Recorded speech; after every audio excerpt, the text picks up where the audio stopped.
Welcome to my channel Sociology 3 in 1. And today's lecture we will talk about the concept of cultural growth and its different theories. So let's start. Below are some of the main theories about cultural growth from a neutral perspective. First one is that of cultural evolution. This is the theory which suggests that cultural growth is a result of the evolutionary process, where traits or practices that are useful or beneficial for the survival of a society are passed down to future generations. Then there is social learning theory, which posits that cultural growth is a result of social learning, where individuals learn from each other through observations, imitations, and communication.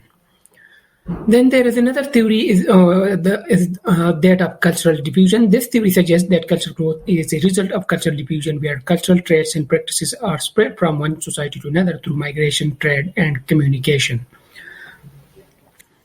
Cultural determinism is another theory, and this theory proposes that cultural growth is determined by the cultural and environmental conditions of a society, and that these conditions influence the development of cultural beliefs. Cultural materialism, another approach, this theory argues that cultural growth is driven by the material conditions of a society, such as the availability of resources, technology, and the economic system present in that society.